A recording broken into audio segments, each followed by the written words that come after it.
오늘 그 마태복음 7장 세 번째 시간입니다. 13절에서 14절까지의 말씀입니다. 제목은 좁은 문으로 들어가라 라는 제목입니다. 본문을 제가 봉독해 드리겠습니다. 13절 좁은 문으로 들어가라. 멸망으로 인도하는 문은 크고 그 길이 넓어 그리로 들어가는 자가 많고 생명으로 인도하는 문은 좁고 길이 협착하여 찾는 이가 적음이니라. 아멘. 좁은 문이라고 했는데 이 좁은 문이라고 하는 것은 천국으로 가는 문을 말하고 있는 것입니다. 보편적인 사람들은 좁고 작은 것을 싫어합니다. 작은 것은 매우 답답해합니다. 따라서 사람들의 그 목표는 어떻게 해서든지 점점 넓히려고 하는 것이 보편적인 사람들의 목표입니다.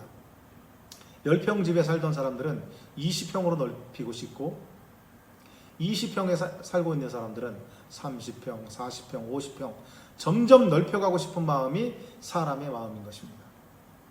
왜냐하면 왠지 좁은 것은 답답하고 불편하기 때문에 그렇습니다. 이처럼 천국으로 가는 길도 육신의 눈으로 보면 매우 답답하고 불편한 길이 아닐 수가 없습니다. 왜냐하면 천국에 가기 위해서는 이 세상을 포기해야 할 부분이 너무도 많기 때문에 육신적으로는 매우 불편한 것이 사실인 것입니다. 육신적으로는 잘 먹고 싶고 잘 입고 싶고 좋은 구경을 하고 싶은 것이 사실입니다. 예수님을 따르는 삶을 쉽게 생각하면 안 됩니다. 예수님의 제자들을 보면 예수님께서 나를 따르라 했을 때 자신의 그 생업을 포기하고 모든 것을 버리고 예수 그리스도를 따랐다는 것입니다. 먹고 사는 문제를 포기하고 예수님을 따르기가 쉽습니까? 사람은 먹고 사는 문제를 가장 귀중하게 생각을 합니다. 귀하게 생각합니다. 소중하게 생각을 합니다.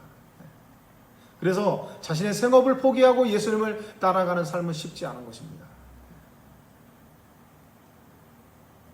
자신의 생업을 포기하고 오시는 분들 가운데 당장 먹고 사는 문제, 그게 걸리기 때문에 뭐라도 팔아보려고 식품을 잔뜩 가져오는 경우가 있습니다. 여기 선교지에 올 때 그렇습니다. 지금까지 내가 먹고 사는 문제를 해결을 했을 때 이제부터는 하나님이 주신 것만 먹고 살겠습니다 라고 고백하는 사람들이 있습니다. 그런 고백을 하면서 혹시나 먹고 사는 문제가 해결이 안 되면 어떻게 하지? 라면서 그 선교지에 그 잔뜩 식품을 가져와서 혹시나 해서 물질이 떨어지면 그거라도 팔아서 먹고 살겠다 해서 그렇게 오는 경우가 있다라는 얘기입니다. 결국 이제 그런 마음으로 왔던 분들은 선교를 하지 못하고 포기하고 이제 한국으로 돌아갔습니다. 하나님께 맡기려면은 전적으로 맡겨야 됩니다. 이스라엘 백성들이 광야에서도 굶어 죽지 않았습니다. 하나님이 그들을 돌보셨습니다.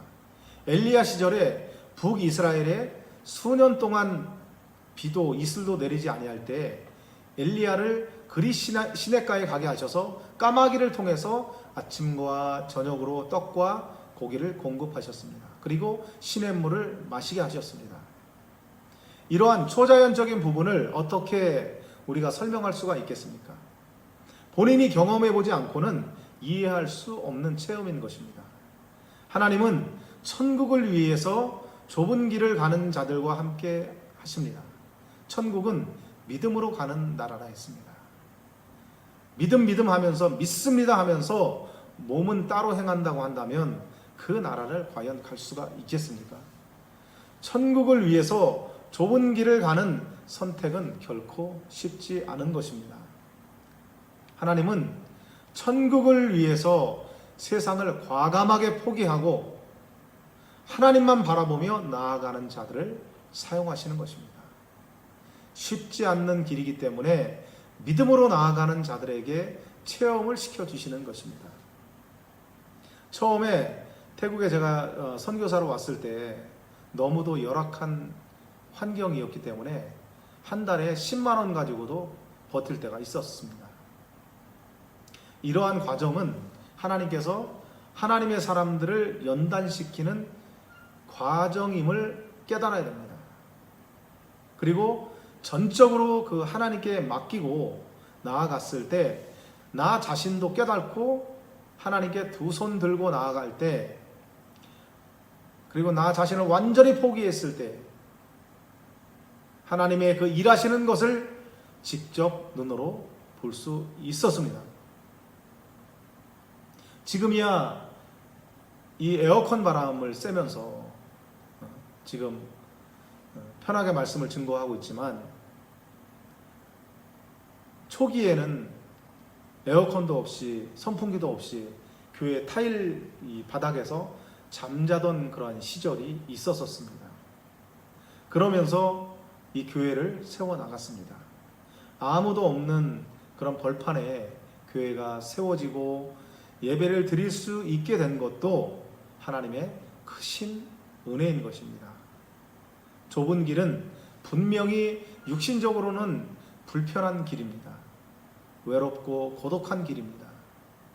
그러나 현재의 고난은 장차 우리에게 나타날 영광과 좋게 비교할 수 없다고 말씀하셨습니다. 이 길을 저와 여러분들이 인내하며 감사하며 나아가야 될 것입니다. 마귀는 좁은 길을 걷지 못하도록 우리를 유혹을 합니다. 한국이 얼마나 살기가 좋냐? 사계절에 좋은 날씨와 좋은 음식과 좋은 문화가 있지 않냐? 사계절 그 더위 속에서 이곳에서 무슨 고생이냐? 한국에 가라고 귀에 속닥속닥 할 때가 있습니다. 그러나 이 길은 영광의 길이기 때문에 감사함으로 감당을 하고 있는 것입니다. 천국을 위해서 세상을 과감하게 포기해야 됩니다. 아주 냉정하리만큼 포기를 해야 됩니다.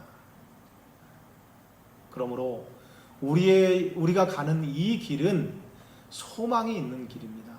하나님의 약속이 있는 길이고 하늘에 상급이 쌓여지는 길인 것입니다.